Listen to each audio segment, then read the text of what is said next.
திருச்சிற்றம்பலம்.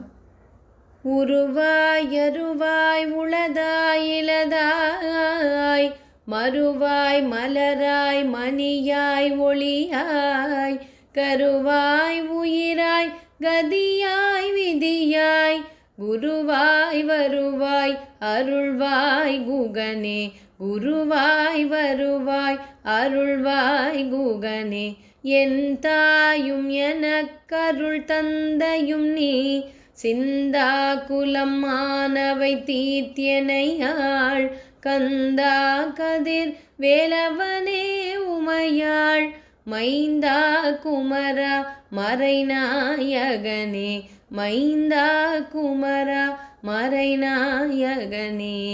திருச்சிற்றம்பலம். இறைவனையும் குருவையும் வணங்கி குழுமியிருக்கும் அத்துணை அடியார் பெருமக்களுக்கும் சிரம் தாழ்ந்த பணிவான வணக்கங்களை தெரிவித்து கொண்டு இன்றைய நாயன்மார்களின் அருள் வரலாறு 46 காரைக்கால் அம்மையார் அவருடைய வரலாறு மற்றும் அவர் அருளிய பிரபந்தமாகிய அற்புத திருவந்தாதி அந்த பாடல்களை நாம் சிந்தித்து கொண்டிருக்கின்றோம். 5வது பகுதியாக சென்ற பகுதியில் நாம் 35 பாடல்கள் வரை எப்படி நம்முடைய குருவணக்க பாடலில் உமையின் மைந்தனாகிய கந்தன் என்று சொன்னது போல அம்மையும் அப்பனும் இல்லாதவன் ஆதியும் அந்தமும் இல்லாத ஈசனாகிய பரம்பொருள், அந்த பரம்பொருள் அம்மையாக அணைத்து கொண்டவன் அன்பு கொண்ட அந்த காரைக்கால் அம்மையார் அவள் தன்னுடைய மகனினுடைய உருவத்தையும் ஞானத்தையும் அவன் இந்த அகில உலகத்திற்கும் தலைவனாக இருக்கும் தன்மையையும் அவள் ஒவ்வொரு பாடலிலும் அதனை அனுபூதி நிலையில் அவள் அனுபவித்தவற்றை நம்மிடையே இந்த அற்புத திருவந்தாதியாக பகிர்கின்றாள். எப்படி இதைவிட ஒரு சிறப்பான ஒரு தலைப்பு இந்த அந்தாதி நூலுக்கு இருந்திருக்க முடியும் என்றால் இல்லவே இல்லை. அந்த வகையில் இன்றைக்கு முதலில் 36வது பாடல் இறைவனுடைய அதாவது மச்சம், அதை பற்றி பேசுகின்றாள் அன்னை. ஒரு தாய்க்கு தானே தெரியும் தன்னுடைய மகனுக்கு குழந்தைக்கு எந்த இடத்திலெல்லாம் மச்சம் இருக்கின்றது என்று. அவள் சொல்லுகின்றாள், மறுவுடைய கண்டத்தீர் வார் சடைமேல் நாகம் தெருமென்று தேய்ந்துழலும் ஆகா உருவான் தளரமீது ஓடுமேல் தான் அதனை அஞ்சி வளருமோ பிள்ளை மதி. இங்கே அவர் ஆலகால விஷத்தை அவர் உண்டமையால் நஞ்சுண்டமையால் அவர் கண்டம் கருத்தது, அதனால் அது மறுவாகிவிட்டது. அவருடைய கண்டத்தில் அந்த கருத்த கண்டம், அந்த கருமைதான் அன்னை சொல்லும் மறு. அப்படி ஒரு மறுவை கொண்டவனே, நஞ்சினை உண்டு அதனால் மறு உண்டையவனே, உன்னுடைய ஜடாமுடியில் நீ சூடிய அந்த பிறை இளைய பிறை, அதன்மேல் நீ கழுத்தில் தரித்திருக்கும் அரவமாகிய அந்த மாலை எப்பவும் வேண்டுமானாலும் அந்த பிறையை பிடித்து கொள்ளும் என்ற ஒரு அச்சமும் எனக்கு இருக்கின்றது. அந்த நாகம் தன்னை கொல்ல விரைந்து வருமோ என இளமதி அஞ்சுமே என்று ஆ என்று சொல்லுகின்றாள். அந்த ஆ என்பது இரக்க குறிப்பாம். அந்த மதியினை அந்த அரவம் விழுங்கிவிடுமோ தீண்டிவிடுமோ என்று அன்னைக்கு காரைக்கால் அம்மைக்கு அவ்வளவு அச்சமும் இரக்கமும் கொண்டாளாம் காரைக்கால் அம்மை. அடுத்த பாடலில் ரொம்ப சிறப்பான பாடல், இறைவனுடைய எலும்பு மாலை அதனை இப்படி நம்முடைய நிலையாமை தத்துவத்தோடு அதை பொருத்தி பார்த்து இந்த பிறவி பெருங்கடலை நீந்துவதற்கு அந்த எலும்பு மாலை என்பு மாலை என்று செந்தமிழில் சொல்லுவது உண்டு. அதை ஒரு பொருளாக பயன்படுத்தி இருக்கின்றாள் காரைக்கால் அம்மையார். மதியா அடல் அவுணர் மாமதில் 3 அட்டமதியார் வளர் சடையினானை. அவன் வளர் சடை உடையவன், திரிசடை உடையவன். அதாவது அவனுடைய ஞானம் என்பது என்றென்றைக்குமே வளர்ந்து கொண்டே இருக்கும், அதற்கு தேய்வு கிடையாது. அதுதான் அதனுடைய பொருள். அப்படிப்பட்ட ஞானம் உடையவன். அப்படி ஞானம் இருந்தால் அங்கே ஆணவம் இருக்காது. அத்தகைய ஞானம் உடையவனால் தான் மற்றவர்களுடைய ஆணவத்தையும் ஒடுக்க முடியும், மலங்களை அறுக்க முடியும். அதனால்தான் அவன் முப்புறத்தை எரித்தான். ஆணவம் கண்மம் மாயை என்று ஒப்புமை சொல்லக்கூடிய 3 அரக்கர்கள். அந்த அரக்கர்களை அதனால்தான் அவர்களுடைய கோட்டைகளையும் தவிடுபடியாக்க முடிந்தது, எரிக்க முடியது. இது இந்த சிவபெருமானால் தான். அப்படிப்பட்டவன் என்ன மாலை அணிந்திருக்கின்றான்? அவனுடைய வெற்றி மாலையாக எதை சொல்லுகின்றாள்? என்பு ஆக்கையால் இகழாது ஏத்துவரேல் இவ்வுலகில் என்பு ஆக்கையாய் பிறவார் ஈண்டு. அவன் என்பு மாலை, அதாவது எலும்பு மாலை அணிந்தவன் என்று இகழ்ந்து விடாதீர்கள். அது அந்த எலும்பு மாலை அணிந்த சிவபிரானை பற்றினால்தான் இந்த எலும்புடன் கொண்ட உடலுடன் மீண்டும் இந்த உலகில் நீங்கள் பிறக்க மாட்டீர்கள் என்று சொல்லுகின்றாள் நம்முடைய காரைக்கால் அம்மை. அடுத்த பாடலில் அடுத்த ஆபரணம் வருகின்றது.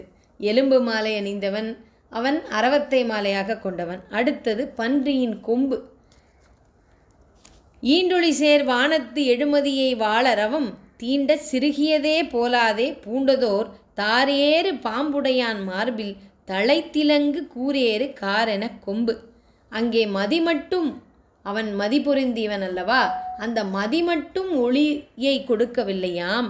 அவன் அணிந்திருக்கும் பன்றியின் கொம்பு மாலையும் அந்த கொம்பும் ஒளி பொருந்தியதாக இருக்கின்றதாம், கூர்மையுடையதாக இருக்கின்றதாம். அதுவும் அவனுடைய அணிகலனாக இருக்க பெறும் ஒரு பாக்கியத்தை பெற்றது அந்த பன்றியினுடைய கொம்பும் என்று சொல்லுகின்றாள் காரைக்காலம்மை. அடுத்தது இறைவனுடைய இளமை. ஞானமுடையவனால்தான் ஞானத்தை நமக்கு கொடுக்க முடியும், மலங்களை அறுக்க முடியும். நமக்கு அப்படி அதே நிலையில் இளமையாக இருப்பவனால்தான் நம்முடைய நிலையாமையை களைய முடியும். கொம்பினையோர் பாகத்து கொண்ட குழகந்தன் பவழமேனி அது முன்னம். சரி, அவன் இளமையாக இருக்கின்றான் என்றால் அதற்கு முதற்காரணம் என்ன சொல்லுகின்றாள்? அவன் அன்னையை இடப்பாகம் கொண்டிருக்கின்றாள். காரைக்கால் அம்மை சக்தி அன்னை. ஆக சக்தியையே தன்னுடைய இடப்பாகத்தில் கொண்டிருந்தால் அவன் என்றென்றைக்குமே இளமையாகத்தான் இருப்பான். அதைத்தான் முதல் வரியில் சொல்லுகின்றாள். கொம்பனைய இறைவியை தன்னுடைய இடப்பாகத்தில் ஒரு பாகமாக கொண்டதனால் இளமையான எழிலுடையவன் அந்த பிரான்.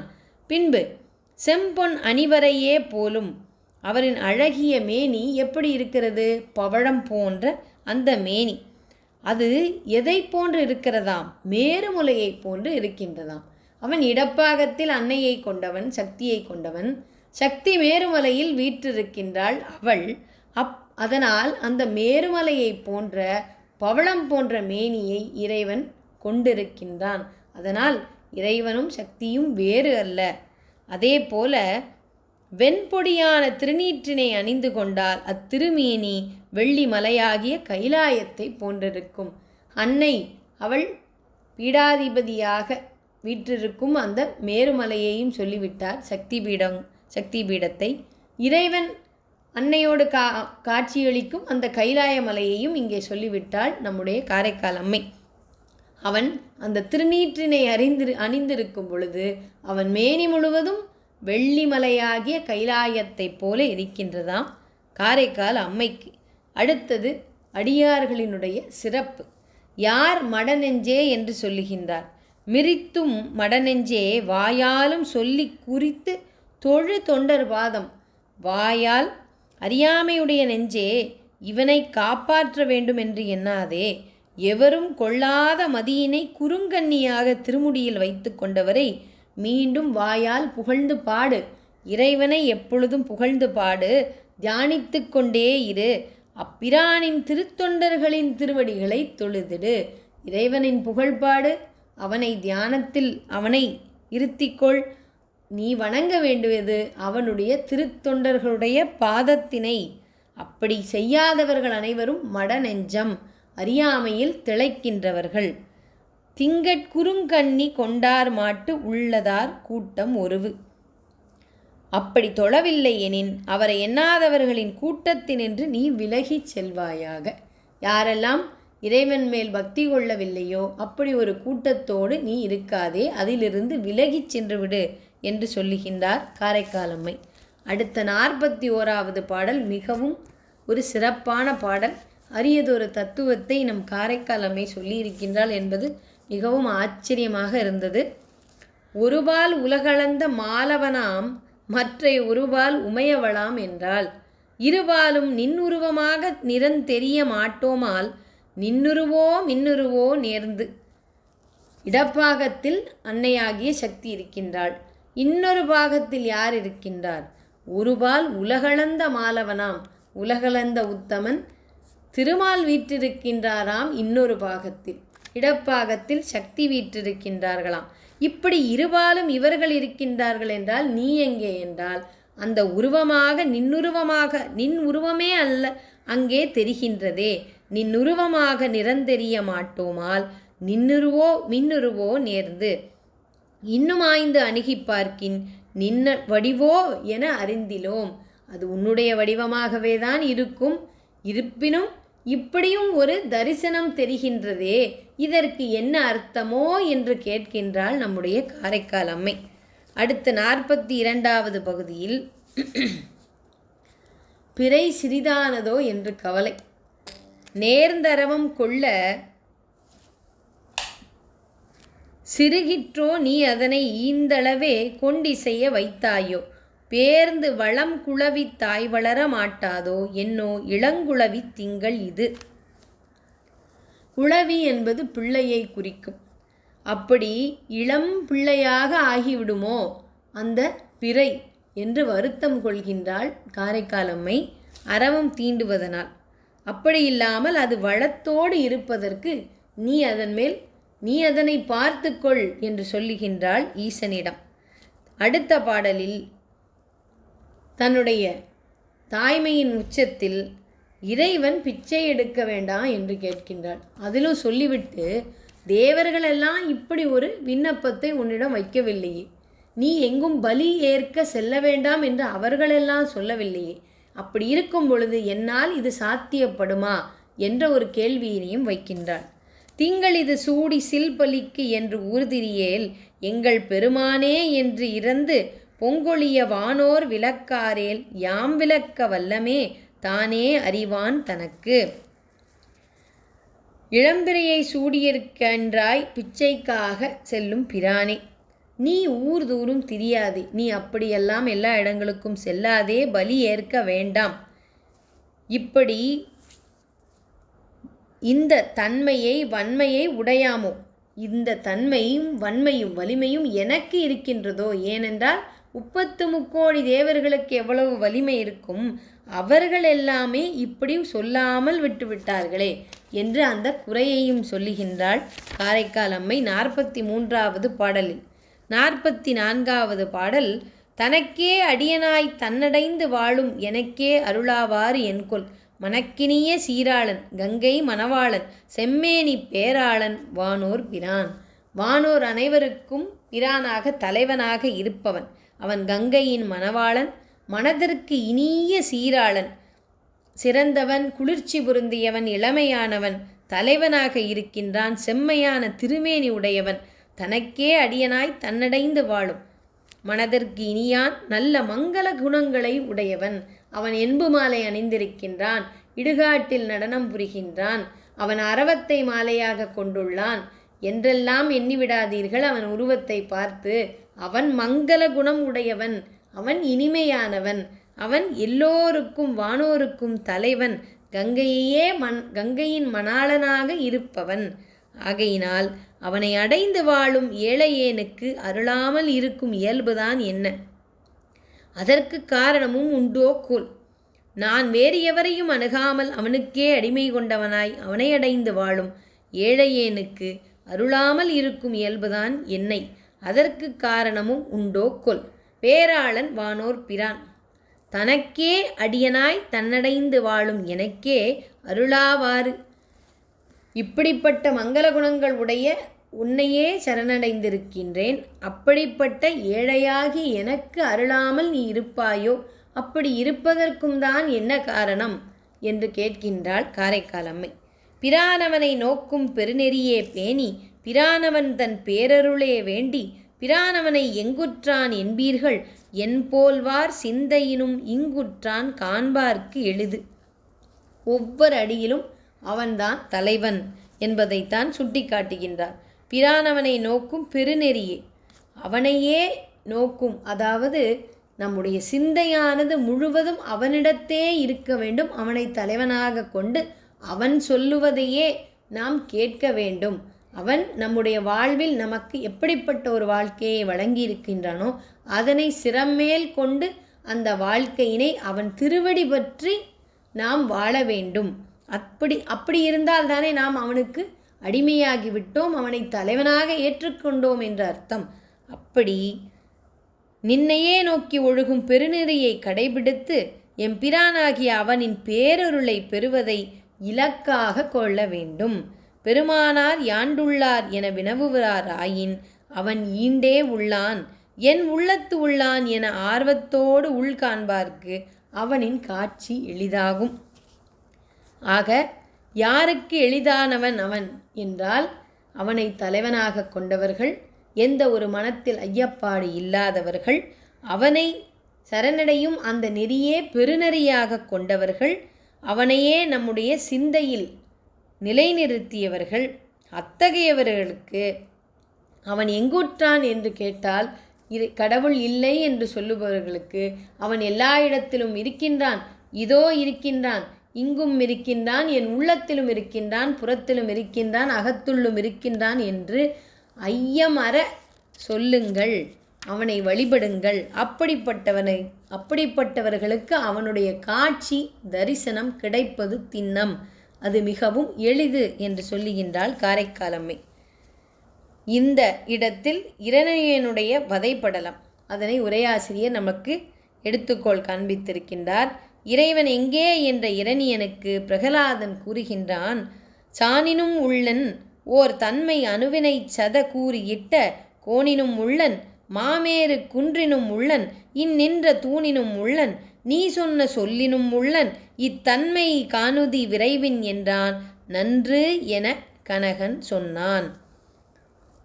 நீ சொன்ன சொல்லிலும் இருக்கின்றான் என்ற சொல் இல்லை என்ற சொல்லிலும் கடவுள் இல்லை என்று கூற பிரகலாதனுக்கும் ஏன் கம்பருக்கும் மனமில்லை ஆய்வோம். அதனால் கடவுள் இல்லை என்று நீ சொன்னாயே என்ற அந்த சொல்லை கூட கம்பர் சொல்லவில்லையாம், நீ சொன்ன சொல்லிலும் இருக்கின்றான் என்று சொல்லிவிட்டார்களாம். அப்படி இந்த பாடலில் கம்பரினுடைய அந்த தெய்வ பக்தியை உயர்த்தி சொல்லியிருக்கின்றார் உரையாசிரியர் நடராஜன் ஐயா. மெய்ப்பொருளாரை கொலை செய்ய வேண்டுமென்ற ஒரே நோக்கோடு வந்தவன் முத்தநாதன். இது நம்முடைய நாயன்மார்கள் புராணத்தில் வருவது. மெய்ப்பொருள் நாயனாரை நினைத்து வந்ததையும் முடித்து விடுகின்றான். இச்செய்தியை தெய்வச் சேக்கிழார் எப்படி சொல்லுகின்றாராம், தான் முன் நினைந்த அப்பரிசே செய்ய.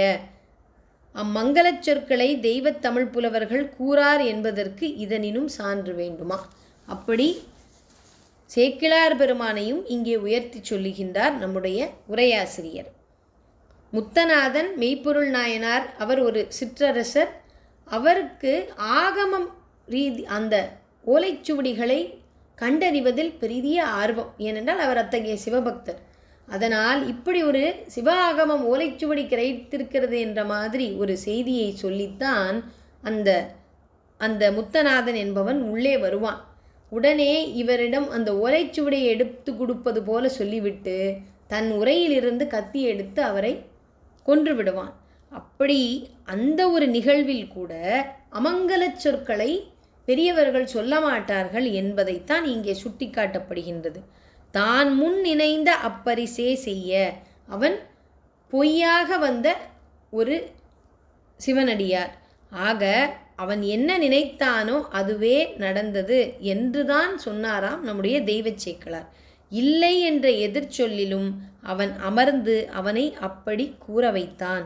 பரம்பொருளின் கழுவிரக்கத்திற்கும் எல்லை உண்டோ என்று இறைவனுடைய கருணையையும் அந்த இறைவழி நின்ற அருளாளர்களுடைய இறைபக்தியையும் அவர்களுடைய அந்த இலக்கிய செம்மையையும் இங்கே புகழ்ந்து சொல்லப்படுகின்றது. 46வது பாடல். எழியது இதுவன்றே ஏழைகாள் யாதும் அழியீர் அறிவிலீர் ஆஆ ஒலிகொள் மிடற்று எந்தை அரா பூண்டுழலும் எம்மானை உள் நினைந்த சிந்தையராய் வாழும் திறன். அருட்செல்வம் இல்லாதவர்கள்தான் வறியவர்கள், அதாவது ஏழைகள். அருட்செல்வம் பெற்றிராத வறியவர்களே சிறிது கூட பிறர்க்கு கொடுத்து பழக்கமில்லாத அறிவிலிகளே. கண்டத்தில் மணியின் பேரொளி கொண்ட பிரான் நீலகண்டனாய் அரவினை அணிகலனாக கொண்டு அடியார்களை தேடித் திரியும் எம்மானாகிய பெருமானை உள்நினைந்து நினைக்கும் உள்ளம் உடையவர்களாக வாழும் திறமை எளிதல்லவா? எளிதான வாழ்க்கை என்பது என்னவாம்? இறைவனை சதா சர்வகாலமும் நீலகண்டத்தை உடையவன் அவன் நல்லவற்றையெல்லாம் உயிர்களுக்காக கொடுத்து விட்டான், அல்லவற்றை தான் ஏந்தி கொண்டான். அப்படிப்பட்ட பிரானை நினைத்து கொண்டு இருப்பது எவ்வளவு எளிமையான காரியம்! அதை செய்து விடுங்கள். அருட்செல்வம் பெறாதவர்கள் வறியவர்களே, அவர்கள் வறுமை உடையவர்கள். அப்படி நீங்களும் இருந்து விடாதீர்கள். பிறர்க்கு கொடுக்கும் பழக்கம் இல்லாதவர்கள் அறிவிலிகளே. ஆக நல்லவற்றை நாமும் பழகிக்கொண்டு பெற்றுக்கொண்டு அதை பிறருக்கும் கொடுக்க வேண்டும் என்றும் இந்த பாடலில் சுட்டிக்காட்டுகின்றார் காரைக்கால் அம்மை.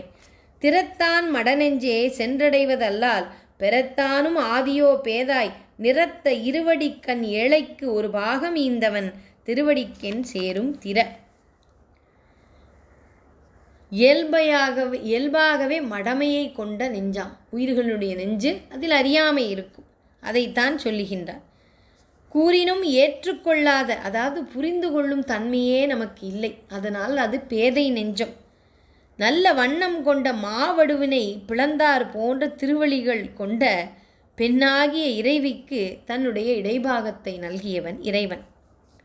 நிறத்த இருவடிக்கண் ஏழைக்கு ஒரு பாகம் ஈந்தான் திருவடிக்கண் சேரும் திரு. இறைவனின் திருவடியை சார்ந்து இன்புறும் வளமான வாழ்வை அதற்குண்டான முறையோடு பெறல் வேண்டுமாம். திருவடியை சேர்வதுதான் திரு என்பது மங்களச் சொல், அதுதான் செல்வம். அந்த செல்வம் எப்போ நமக்கு கிடைக்குமாம்? இறைவனுடைய திருவடியை சேர்ந்தால்தான் அந்த திரு நமக்கு கிடைக்கும். அதற்குண்டான முறையோடு பெறல் வேண்டும். அதனை நாடி சென்று அடைய முடியாமல் இருந்த இடத்தில் இருந்தபடியே பெறுதற்கு உரிய தகுதியை நீ பெற்றிலையே. அதற்கு முறையாக பெற வேண்டுமென்றால் அதற்கு நாம் முயற்சி செய்ய வேண்டும். இருந்த இடத்திலிருந்து என்றால் என்ன? இருந்த இடம், நாம் இப்பொழுது வீட்டில்தான் இருக்கின்றோம். இந்த இடத்திலிருந்தே இறைவனை நினைக்கின்றோம். அகத்துக்குள்ளேயே இறைவன் எல்லா இடத்திலும் இருக்கின்றான். இரணியனுடைய வதைபடலத்தை இந்த பாடலிலும் நாம் சிந்தித்தோம். அப்பொழுது இருந்த இடத்தில் இருந்து கொண்டே என்றால் என்ன சொல்ல வருகின்றார்? நம்முடைய மனமும் நம்முடைய பக்குவமும் பக்தியும் ஒரே இடத்தில் இருந்து விட்டால் எப்படி இறைவனை அடைய முடியும்? அது மேலே செல்ல வேண்டுமே. அது நேற்றைய தினம் இருந்ததை விட இன்றைய தினம் இறைவன் மேல் அன்பும் பக்தியும் அதிகப்படியாக வேண்டுமே. நம்முடைய பக்தியின் நிலையானது இருந்த இடத்தில் தேங்கிவிடக்கூடாது. அந்த நிலையில் ஒரு உயர்வு வர வேண்டும். அப்படி ஒரு முறைமைப்படுத்தி கொள்ளுங்கள். அடியார் கூட்டத்தோடு சேர்ந்து இருங்கள். இறைவனின் புகழை பாடுங்கள். தேவார பாடல்களில் ஒவ்வொரு பாடலிலும் தொழுது ஏத்துங்கள் என்று சொல்லுவார்கள். நம்முடைய சுந்தரர் பெருமான் கூட நமச்சிவாய பதிகத்தில் பாடுவார். மற்ற பற்றி எனக்கில்லை என்ற அந்த பதிகத்தில் அவர் பாடுவார், மற்ற பற்றெனக்கின்றே நின் திருப்பாதமே மனம் பாவித்தேன், பெற்றலும் பிறந்தேன் இனி பிறவாத தன்மை வந்தெய்தினேன், கற்றவர் தொழுதேத்தும் சீர்கரை ஊரில் பாண்டி கொடுமுடி நற்றவாவுனை நான் மறக்கினும் சொல்லும் நான் நமச்சிவாயவே.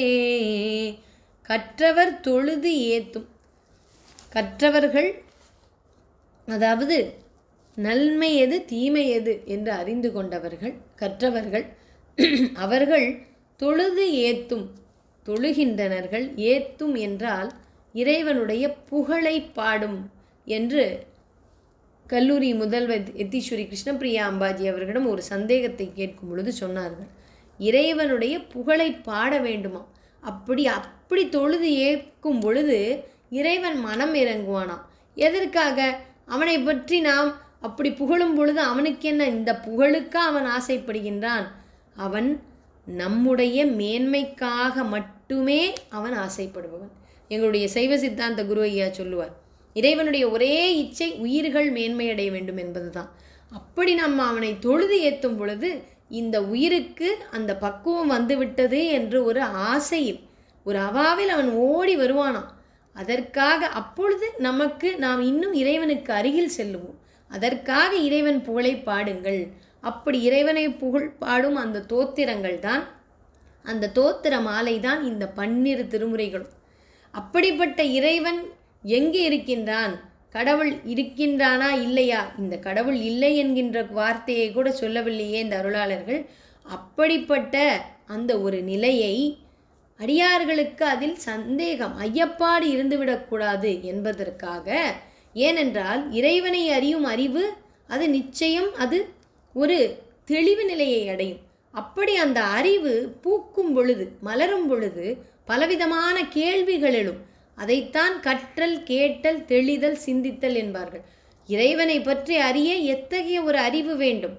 ஆகையினால் அப்படி அந்த அறிவு மலரும் பொழுது ஐயப்பாடுகள் வரும். அந்த ஐயப்பாடுகளை அறிவின் அந்த மிகுதியினால், அந்த மலர்ச்சியினால் வரும் ஐயப்பாடுகளை அறிவினை கொண்டே, இறைவன் பற்றிய அந்த அறிவினை கொண்டே அதை தீர்ப்பதற்கு, அதற்கு பதில் தருவதற்குத்தான் சைவ சித்தாந்த சாத்திர நூல்கள். அந்த சித்தாந்த நூல்கள் அனைத்தும் வேதாந்தத்தின் அடிப்படை. வேதாந்தம் என்பது பொது, சித்தாந்தம் என்பது சிறப்பு.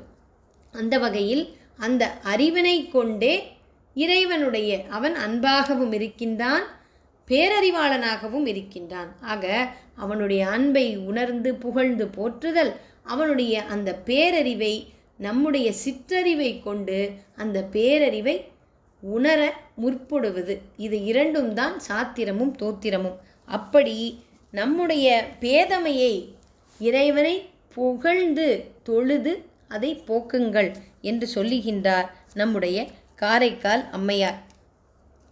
இப்படி மாவடு போன்ற திருவிழிகள் கொண்ட பெண்ணாகிய இறைவிக்கு தன் இடப்பாகத்தை நல்கிய இறைவனின் திருவடியை சார்ந்து இன்புறும் வளமான வாழ்வை அதற்குண்டான முறையோடு பெறல் வேண்டும். நமக்கு குருவினுடைய வழிகாட்டுதல் வேண்டும். இறைவனுடைய புகழை பாடும் நூல்களை நாம் ஓத வேண்டும். இறைவனுடைய சாத்திர நூல்களையும் நாம் கற்று தெளிய வேண்டும் என்பதுதான் அந்த முறைமை. ஆகையினால் நாடிச் செல்லுங்கள். இவை வாயிலாக, இவையெல்லாம் நமக்கு ஏணிப்படிகளாக கொடுக்கப்பட்டிருக்கின்றன. இவை வாயிலாக அவன் இருக்கும் இடத்திற்கு செல்ல முற்படுங்கள். இருந்த இடத்திலேயே இருந்து விடாதீர்கள். இருந்த இடத்தில் இருந்தபடியே பெறுதற்கு உரிய தகுதியை நீ பெற்றிலையே. அப்படிப்பட்ட தகுதி உனக்கு கிடைக்காது. அதற்காக முயற்சி செய்யுங்கள். திருமார்பில் ஏனச் செழுமறுப்பை பார்க்கும் பெருமான் பிறை கொழுந்தை நோக்கும் ஒரு நாள், இது மதியென்று ஒன்றாக இன்றளவும் தேராதது மதி ஒன்றும் இல்லாத அரா. ஆய்ந்து பார்த்திடும் அறிவு இன்றி பெருமானின் மார்பில் உள்ள அறவும், அவரின் திருமார்பில் விளங்கும் பன்றியின் வளமான கொம்பும், சந்திரனோ என்று பார்த்த பின் அவரின் திருமுடியில் உள்ள இளம்பிறையை காணும் இந்நாள் வரையிலும் அதற்கு இதுதான் மதி என தெளிவாக தெரிந்து இலது. என்றைக்குமே பொய்யை மெய்யாகவும் மெய்யை பொய்யாகவும் கொள்ளுவதுதான் திரிபு. ஆகையினால் இந்த ஒளி இருக்கின்றதே என்று அரவத்தையும் பன்றினுடைய கொம்பையும் பார்த்து இதுதான் ஒளி என்று நினைத்து விடார்கள். பிறைச்சந்திரன் அதற்கும் மேலே இருக்கிறது, அவன் மதியை சூடியிருக்கின்றான் என்று சொல்லுகின்றார். தெளிவடையுங்கள். நீங்கள் உங்களுடைய தகுதியை வளர்த்து கொள்ளுங்கள். அப்படி தகுதியை வளர்த்து கொள்ளும் பொழுது உங்களுக்கு ஐயமும் திரிவும் ஏற்படும். அதனால் நீங்கள் அந்த ஒரு தெளிவின்மையில் சிக்கிக்கொள்ளாதீர்கள். பொய்யை உண்மை என்று நினைத்து விடாதீர்கள். மெய்யை நன்கு கண்டு அறிந்து கொள்ளுங்கள், தெரிந்து கொள்ளுங்கள், தெளிவடையுங்கள். அவனுடைய அந்த மதி அவனுடைய தலையில் சூடியிருக்கின்றான். அதுதான் உண்மையான ஒளி. அதாவது சந்திரனை மதி என்போம். ஒவ்வொருவருடைய ஜாதகத்திலும் சந்திரனுடைய ஸ்தானம்தான் அந்த உயிரினுடைய மதிநிலையை, அது எப்படிப்பட்ட ஒரு, அவனுடைய புத்தியினுடைய செயல்பாடுகள் எப்படி இருக்கும் என்பதையும் சந்திரனுடைய ஸ்தானம்தான் சொல்லும். அதனால தான் இறைவன் அந்த மதியையே தன்னுடைய தலையிலேயே எடுத்து சூடியிருக்கின்றான். அதனால் நாம் அந்த இறைவனை வழிபட்டு விட்டால் அவன் கழுத்தில் அணிந்திருக்கும் அரவமாகட்டும், அவன் தலைமுடியில் தரித்திருக்கும் மதியாகட்டும், அந்த அரவம் அந்த மதியினை விழுங்கும் பொழுது ஏற்படும் ராகு கேது தோஷமாகட்டும், எதுவுமே இறைவன் திருவடியை நாம் அடைந்து விட்டால் அவனுடைய அழகை பாருங்கள். அவனுடைய அழகில் நாம் லயித்து விட்டால், அவனுடைய தன்மையில் நாம் பற்று கொண்டால் இது எதுவுமே நம்மை எதுவும் செய்யாது. இந்த அற்புத திருவந்தாதியின் ஒவ்வொரு பாடலிலும் அந்த அறவத்தை சொல்லியிருப்பதை உற்று நோக்குங்கால், நாம் மனிதர்கள் அவர்களுடைய வாழ்க்கையில் கஷ்டப்படும் காலங்களில் இத்தகைய சந்திரனுடைய அந்த ஸ்தானத்தினாலும் ராககேது தோஷத்தினாலும் துன்பங்களை அடைபவர்கள் யார் இருந்தாலும் இந்த காரைக்கால் அம்மையாருடைய இந்த அற்புத திருவந்தாதியை பாடுங்கள். இதை பாடும் பொழுது இறைவனுடைய அந்த அழகான திருமேனி, அவள் எந்த அளவுக்கு அவள் உணர்ந்து அந்த அழகை, அந்த தன்னுடைய அன்பை அவள் வெளிக்காட்டுகின்றாளோ அந்த அன்பில் நாமும் லயித்து விட்டால் நமக்கு எந்த ஒரு தோஷமோ தீங்கோ துன்பமோ நம்மை அண்டாது என்பது இந்த திருவந்தாதியை படிக்கும் பொழுது நமக்கு ஏற்படும் எண்ணம். அதில் எந்த ஐயமும் திரிபும் அடியார்கள் கொள்ளாதீர்கள். இதை படித்து இறைவனின் அன்பில் லயித்து விட்டால் நாம் துன்பத்தில் அழுந்த மாட்டோம் என்று சொல்லி 49வது பாடல். அராவி வளைத்தனைய அங்கு புவித்திங்கள் விராவு கதிர்விரிய ஓடி விராவுதலால் பொன்னோடு வெள்ளி புரிபுரிந்தார் போலாவே தன்னோடே ஒப்பான் சடை. வெள்ளி தகட்டினை அறத்தால் அராவி வளைத்தால் போன்ற தோற்றம் கொண்ட எழிலான இளம்பிறையினின்று வெளியே தோன்றுகின்ற கதிர்கள் விரிவாக ஓடி இடையிடையே விராவுதலால் தனக்குத்தானே ஒப்பாகும் இறைவனின் சடைகள் பொன்னாலான புரிகளோடு வெள்ளிப்புரிகளும் கலந்து அமைத்தார் போல உள்ளனவாம். அவனுடைய சடாமுடிகள் பொன் போன்ற கிரணங்களை அது வெளிப்படுத்தும். இங்கே சந்திரனுடைய அந்த கிரணங்கள் வெள்ளி கிரணங்களாம், தங்கமும் வெள்ளியும் சேர்ந்தார் போல அங்கே வெளிப்படுகின்றதாம். 49வது பாடலில் அவனுடைய சடையினுடைய அந்த அழகை சொல்லுகின்றாள். 50வது பாடலில் சடைமேல கொன்றை தருகணிகள் போந்து புடைமேவி தாழ்ந்தனவே போலும் முடிமேல் வலப்பால் அக்கோலமதி வைத்தான் தன் பங்கின் குலப்பாவை நீல குழல். தன் திருமுடியின் மேலே வலப்பக்கத்தில் அழகிய பிறையை வைத்திருக்கின்றான். இடப்பாகத்தில் நற்குலப்பெண்ணாகிய உமையம்மையினுடைய கருமையான கூந்தல் கற்றைகளாம். இறைவன் சடையை அலங்கரிக்கும் கொன்றை மலர்கள் முதிர்ந்து உண்டாக்கிய கனிகளாகி உருவாகி அங்கே சார்ந்து கீழே தொங்குவன போல தோன்றுமா. வலப்பால் அக்கோலமதி வைத்தான், இடப்பால் இறைவியினுடைய சடை இருக்கின்றதாம்.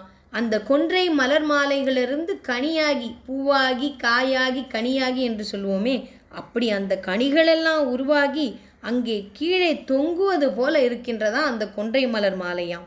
கொன்றை கனிகள் கரியனவாய் நீண்டு கீழே தொங்குபவை உமையினுடைய குளர்ச்சடை போன்றதாகுமாம் என்ற இந்த ஓமானத்தையும் எடுத்து காட்டி ஈசனுடைய அழகு இன்னும் 50 பாடல்களுக்கும் தொடரும் என்று சொல்லி காரைக்கால் அம்மையாருடைய அருட்காட்சியின் வாயிலாக என்று சொல்லி அதை நமக்கு அற்புத திருவந்தாதி தருகின்றது என்று சொல்லி அதையும் அதற்கு நமக்கு வழிகாட்டுவது நம்முடைய தேவி உபாசனா சத்சங்கம் என்று சொல்லி இன்றைய பகுதியினை நிறைவு செய்கின்றோம்.